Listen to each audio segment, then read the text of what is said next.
afternoon, everyone. Please, I need a response from everybody. Good afternoon, everyone. If you can hear me, say yay. I Good can. afternoon. Good afternoon. Okay. Good afternoon, everyone. Good afternoon. Good afternoon, Beatrice. Good afternoon, everyone. Good afternoon. Good afternoon. Yeah, welcome to our product management class. I am so sorry for the technical delay that we had earlier, but it's all sorted now. So I'm just going to go right into it because I've delayed everybody by 1 hour so that I won't just keep everybody waiting. Okay, so as we all know, this is the product management class, and my name is Tolu, and it's really nice to meet everyone. So we're going to be looking at the fundamentals of product management, which is like an introductory class to product management. And then in subsequent weeks, my other colleagues are going to be taking the other parts of the course. So this class is just basically going to be about an overview of the concepts of product management, the processes, the techniques, and all what a beginner that is starting the product management career path is supposed to know. So what is product management? Product management is the process of overseeing the development launch, continuous improvement of a product through its life cycle. It involves aligning the product with business goals, understanding customer needs, and also working with cross-functional teams to deliver value to users. So I'm going to break this down. So first of all, when we say product, I'm sure some people might think, okay, maybe it's detergent, or maybe it's sweet, or maybe it's Maggi. That's what some people might think. But I know that all of us here, we are learned, we've had a couple of experiences, so we are supposed to think outside the box. So when we say product, what is a product? I'm going to use an example of what all of us know today, which is a POS machine. A POS machine is a type of product that everybody knows, everybody uses. I'm sure some of us in this class will even use POS machines today. So when we say product management is the process of overseeing the development, launch, and continuous improvement of a product through its life cycle, is to say that as a product manager, I need to ensure that once I create a product, like for instance, I'm saying a POS machine, I need to understand this product that I'm creating, that I want to bring to the market. I need to ensure that, okay, how am I going to introduce it to the market? What do these people, what am I trying to solve? What is the need I'm trying to solve once I launch this product to the market? And how can I improve it over time? So overall, it involves planning, executing, and refining. Is anybody saying anything? So please, can you mute your call? Can you mute yourself? Can you mute yourself? Okay. Sorry, ma. So it involves planning, executing, and refining the product to meet customer and business needs. It also involves aligning, the second part says aligning the product with business goals, understanding customers' needs, and working with cross-functional teams. I'm also going to break that down. So it means that the product must, support the company's expansion or the company's objective.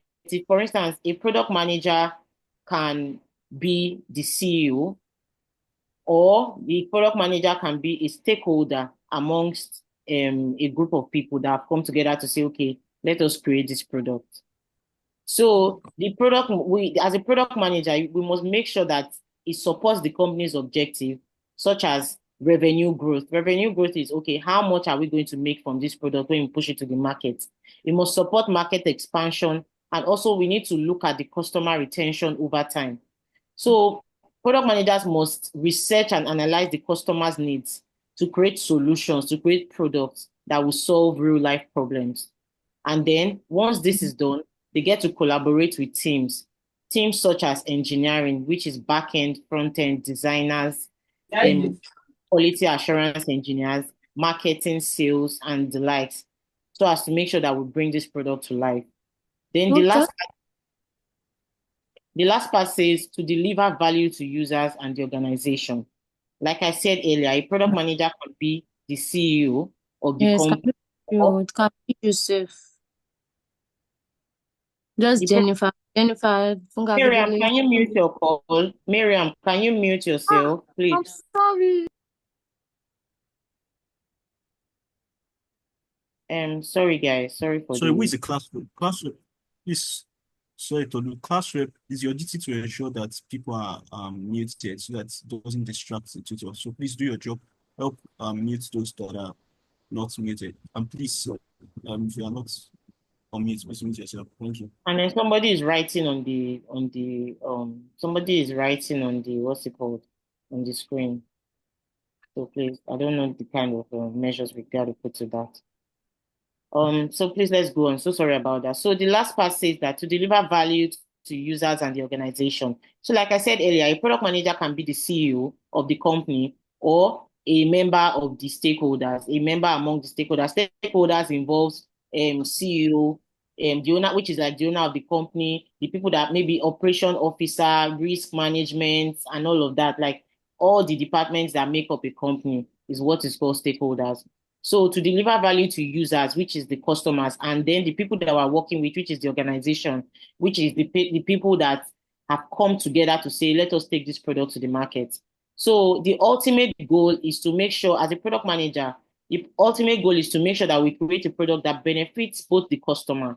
How are we going to create a product that will benefit the customer? We need to make sure that we are solving the customer's problem, and then also make sure that it benefits the business as well, which is to make sure that whatever product we're pushing to the market is going to be generating revenue and is going to be improving the company's brand reputation.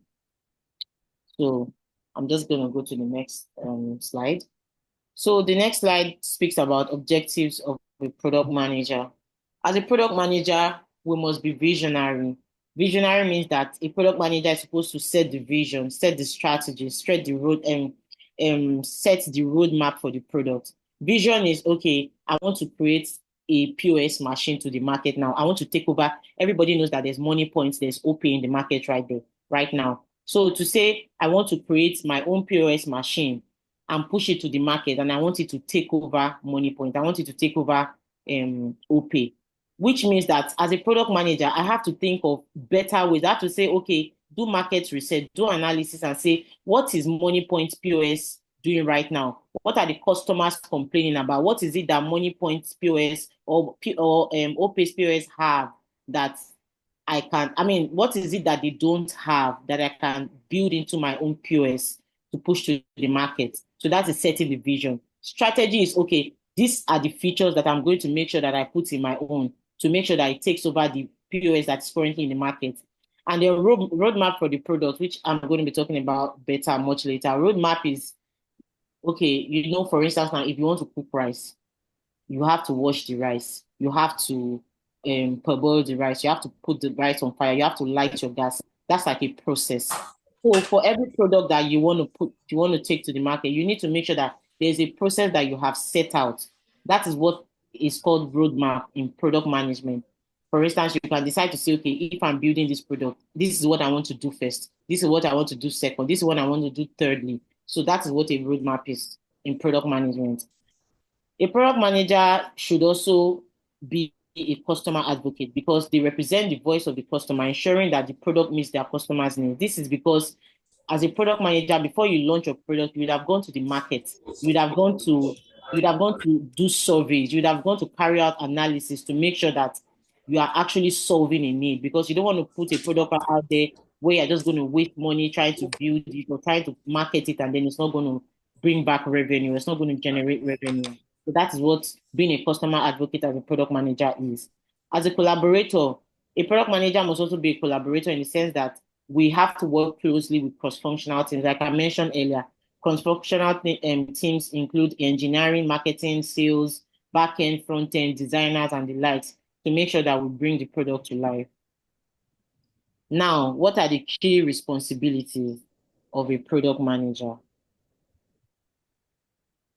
So first of all, like I said in the previous slide, a product manager has to envisage what the vision is going to be and strategize. So the first thing here is setting the long-term direction for the product, which is, for instance, using an example of the POS machine, as I said earlier, a product manager can say, okay, I want to create a product which is a POS machine and take it to the market. So my long-term direction for the product can be, okay, I want to create like a seamless, all-in-one POS solution that would empower businesses to be able to manage transactions or let's say inventory tracking and then customer relationships efficiently. I'm going to explain that in a short while.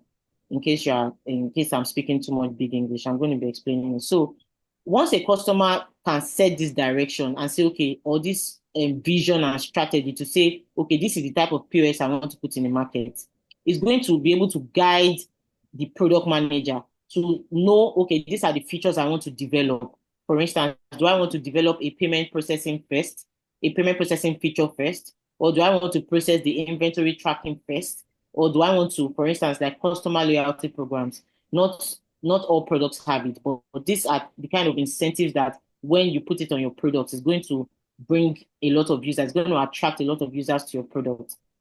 Then the second part is making sure that you align the product with the company's overall goal. Like I said earlier, every company that is going to come up to say we want to put a product out there, their overall goal at the end of the day is to generate revenue. So let's say as a company now, let's say all of us here we own a company and we're saying we want to put a POS machine out there. Our goal can be, okay, let us dominate small business markets. For instance, let me think of a small market in Lagos. Let's say we want to dominate Yaba market, for instance. We need to ensure that the POS machine that we're going to put there, because in fact, 80% of the people in Yaba market will definitely have a POS machine. So how can we put our own POS machine as a product out there? We can say, okay, we need to make it more affordable. How much is MoneyPoint giving their POS out? How much is OPay giving their POS out? Let's say they are giving it out at the rate of 200 naira. We can come and say, okay, in this place, we are going to be giving out our POSs for 100 naira. That is making it very affordable for everybody. We also need to make sure that it is easy to use. It is easy to use in the sense that it is user intuitive. For instance, if we are familiar with POSs, we know that there are different grades of POSs. We have the ones that are Android, we have the ones that are analog, that are like remote, we have the ones that are very, very much upgraded.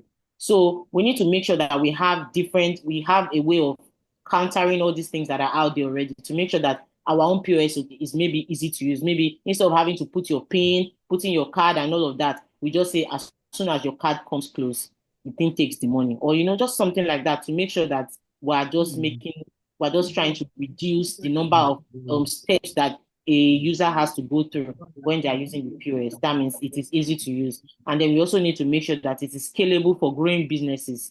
We might also think of integrating with popular accounting software, for instance, since we're talking about inventory tracking. We can say, okay, let us integrate with maybe Duplo, for instance, to make sure that, okay, when a customer has our POS and they want to do their inventory tracking, okay, how much has come into on this POS, how much has been sent out. They don't have to start going through. We can install a software that will just enable them press just one button that will make them be able to send all that inventory to their email and they can download and then look at it from there. Imagine if as a customer or as a user, when you request for your statement from your bank cannot give you your statement in one file. They're telling you to go to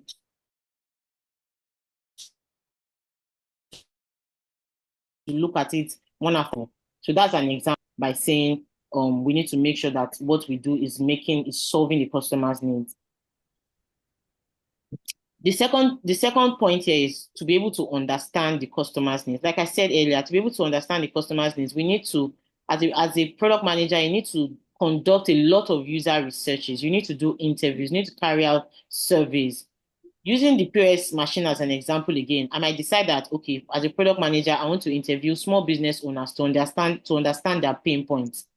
Pain point is to know, okay, how are you seeing this product that you're using? Is there anything that you have noticed in this POS machine that can be better or that you want to be better. So let's say, for instance, I interview you now, and then you come to tell me, oh, I need a faster way to process Ma? payments when they are customers. Okay, ma. Or I or I'm struggling with tracking inventory manually. Those are examples of pain points for customers. Or some customers may even some users may tell you that POS machines are too expensive. So they want something that is quite cheaper.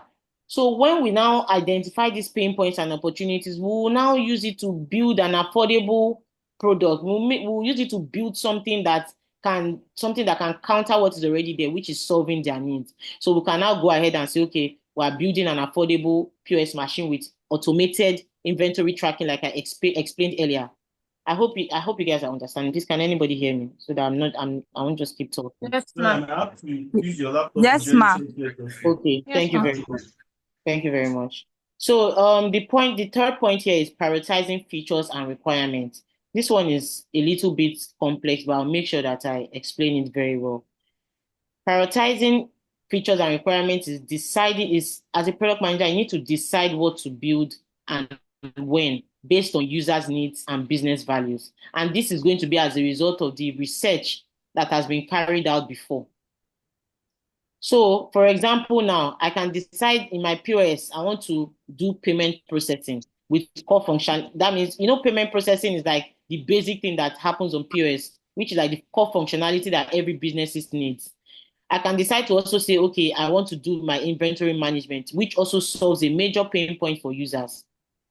Then I can now say, okay, how can I do this? What is the framework that I can use to do this? I can either use RISE or Moscow. RISE is reach, impact, confidence, and effort. I'll explain the RISE first. So RISE is the first letter in RISE is R, which is reach, which talks about how many businesses will this product that I want to take into the market be able to reach. For instance, payment processing, which is the core feature of a POS machine, is a very high feature. So that means it's a high reach. Okay, that means I can say I'm going to be doing in that POS machine, I'm going to make sure that the first feature I'm going to build is payment processing. The second thing is impact. Impact is how will it improve the user experience? For instance, the inventory tracking. I can say, okay, this inventory tracking, at the end of the day, every business owner wants to know how they have done with their POS machine. Okay, let me push this as the second feature that will go out because it also has a high impact. Then confidence is how sure are we about the estimate? That is, for instance, if we say we are going to do customer loyalty program is, for instance, let's say for every customer that uses my POS machine, the fifth customer will get maybe let's say, for instance, you want to withdraw 5,000 and they charge you 100 naira. I'll charge each customer that comes to my POS, I'll charge them 50 naira instead of 100 naira. That is how the POS will impact the users. So this is also high.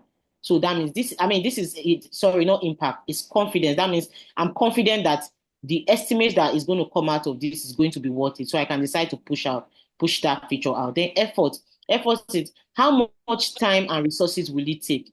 For instance, the payment processing now is something that is out there. There are API plugins or it's not so hard to do that because it's already out there. So I know that is going to be like a low effort. So I can decide to say, okay, yes, I'm going to push that. So that is that for RISE. I hope you understand. Do we have any questions so far? So I'm not just speaking, I'm speaking. If you have any questions, please just drop it in the chat box so that the admin can notify me. Then another type of framework that we have in product management is called Moscow. Moscow is, for instance, the M is must have, should have, could have, won't have, and then, okay, so if we are going to be using Moscow, for instance, for POS, we can say, okay, must have, which is payment processing and inventory tracking. This is a must have. So we're going to make sure that we build this first. Customer loyalty program is a should have because it's going to draw more customers to us. That means we should do this. Could have is integration. Let's say could have is, for instance, we're saying that let us integrate with maybe an accounting software that would enable customers be able to track their inventory at the end of the day. We can say, okay, since we're not really sure of the person that we're going to be collaborating with, okay, it can be a could have. Let's just put it somewhere. We're going to come back to it. Then won't have, we can say, okay, maybe advanced analytics is not something that a lot of people out there would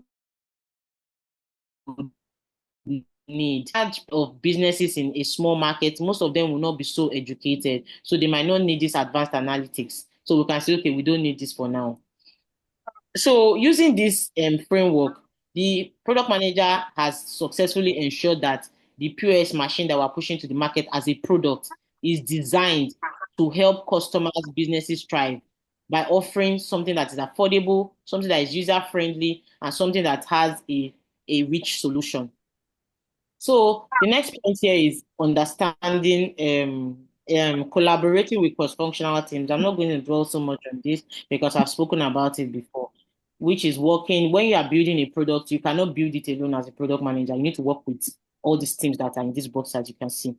Then measuring success is, for instance, when you have built a product, when you have taken this product to the market, how will you track how will you be able to track how the product is doing in the market? For instance, user engagement. How often are business owners using my POS machine? So the metric to usually track this is daily active users or transactions processed per day. So this is how you can track it as a product manager, because everything that is happening with the customer, we are able to see it back end as a product manager or as an organization or as a company that has put this product out there. For retention, we're saying how our business is going to continue to use this our POS machine over time. What is the possibility that they are going to continue to use it? So therefore, we have to continually track our monthly retention rate. That is the metric. That is the measuring success that we are going to track. For retention, we have to track the monthly retention rate, MRR, which is the percentage of businesses that are still using the product after 30 days. I'll take that again. Monthly retention rate is the percentage of businesses that are still using the product after 30 days of launch. Then revenue. Revenue is, okay, an example is the POS machine generating profit for us as an organization, because as an organization that we have taken a product out there, we need to pay product managers, we need to pay software developers, we need to pay data managers, pay a lot of people. So we need to make sure that we're generating revenue. How can we calculate this? We need to calculate it by using monthly recurring revenue or average revenue per user.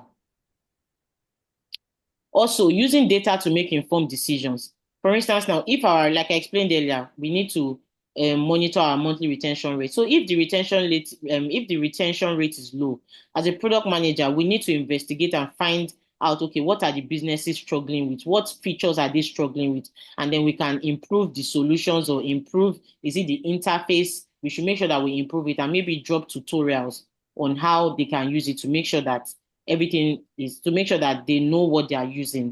They are familiar with what they are using, and it's not just, it's not just strange to them.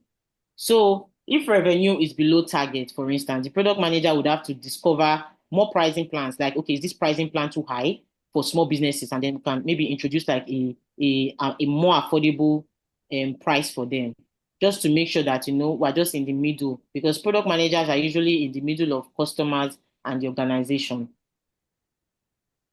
Thank you. So the next slide, core concepts in product management. Please, can we hear me? Yes, ma'am. I can Yes, hear we you. can. Okay, thank Yes, you. we can hear you.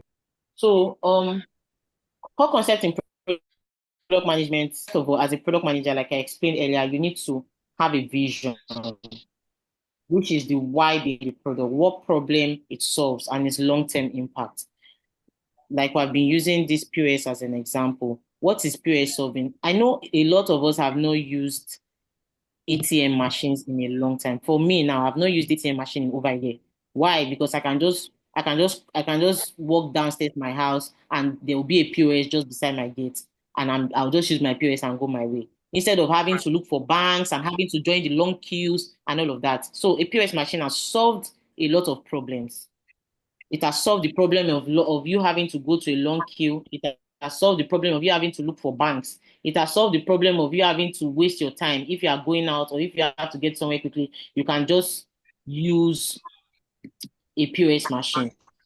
Product strategy is how to achieve the vision, including the target market. For instance, okay, how am I going to take this POS out? How am I going to achieve this product? That means I need to go to, like we said, go to small, maybe our target is a small business market like Yaba, to say, okay, what is happening here? How are the POSs doing in the market in Yaba?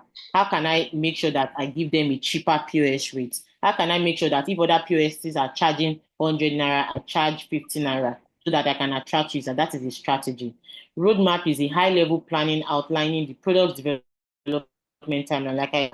Roadmap is like a step-by-step process that you have to go through to make sure that your product sees from ideation to launch. Agile methodology is an iterative approach to product. So Agile methodology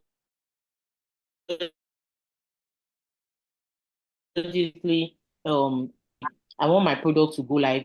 This is February. I want my product to go live in March. How can I break it down to make sure that it goes live in March and there won't be any delays? I'm going to be talking about Agile much later in this class.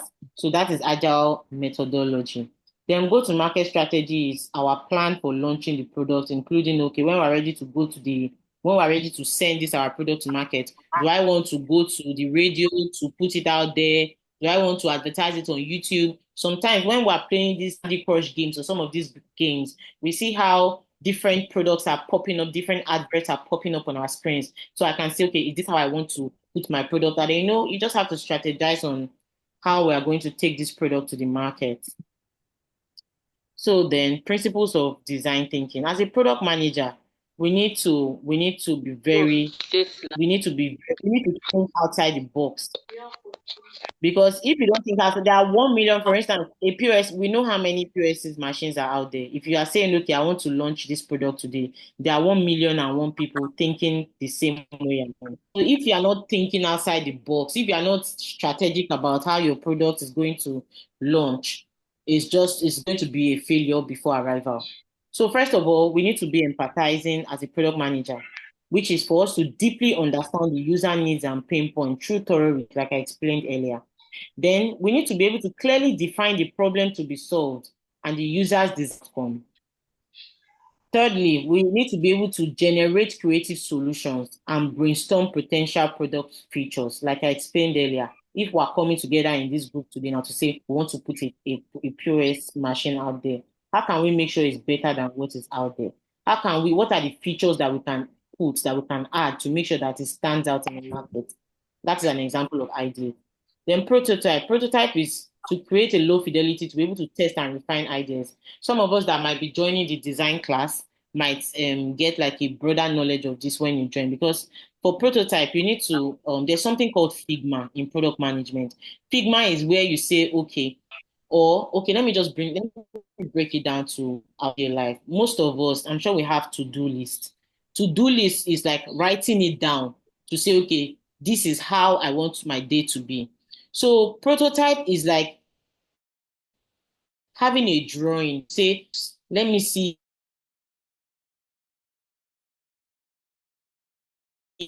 how it goes in a box, to know the step-by-step procedure I want to carry out in building this feature, to know how this thing is going to be when the user start using it. So that is what is called a prototype. And then once I put the step-by-step, I then test it. I speak to my team or to anybody that I collaborating with to say, okay, let's test ideas. How do you the customers are going to see this? Then people are going to come up with different opinions, and then with that feedback, that's what we're now going to use as product managers to iterate to make sure that what we're sending out there is better.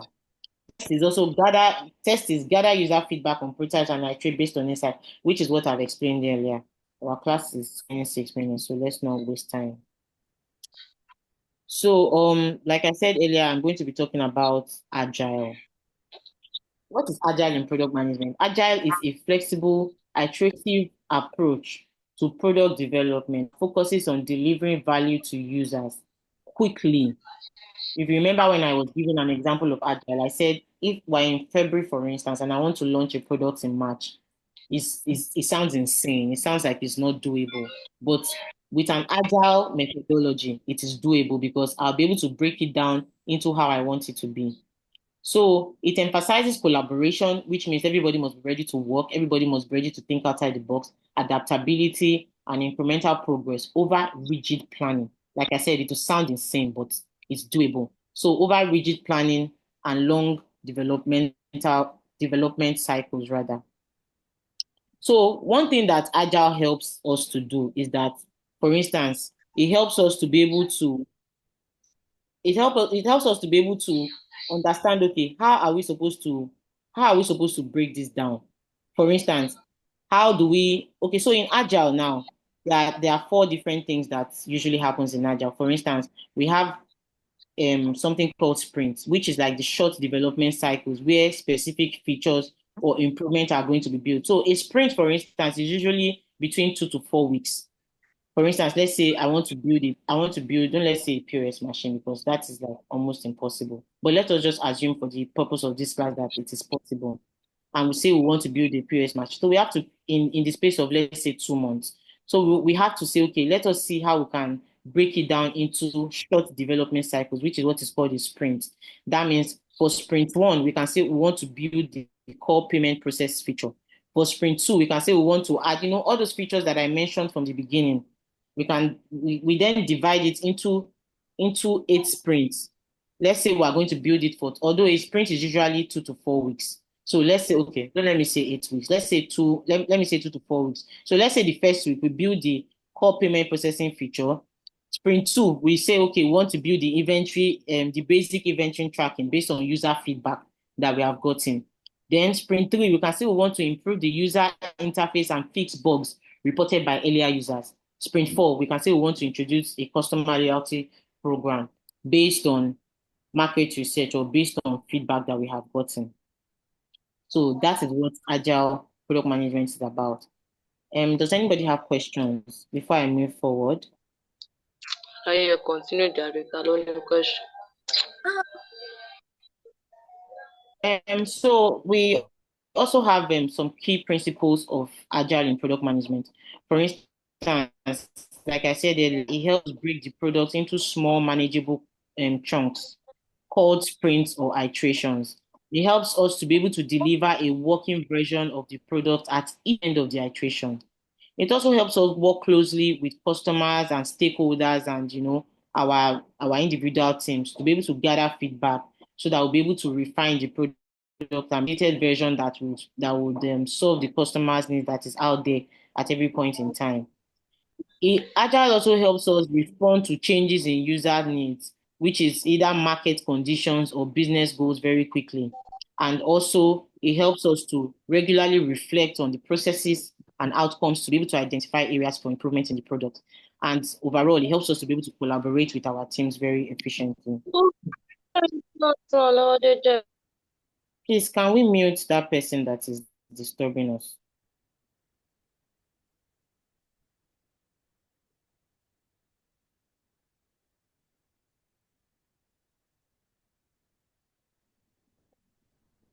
Okay. So the next slide here is speaking about building products using Agile methodology. So like I explained earlier, we need to, okay, so first of all, I'm going to define what a product backlog is. A product backlog is like a prioritized list of tasks or features or requirements that needs to be completed for a product to serve the customer's needs. It's so a product backlog is like a roadmap that a product manager has to go back to from time to time for development, and so that you can refine it based on business, whatever the product manager and the business has agreed on, and then the customer's needs. So sprint goals is like the main objective that the team aims to achieve during a sprint. Like I said, the sprint is between 2 to 4 weeks to be able to develop a product cycle or like a development cycle. So sprint goals, the product team focus to ensure that the team works towards delivering value within the sprint time frame. That is within the 2 to 4 weeks that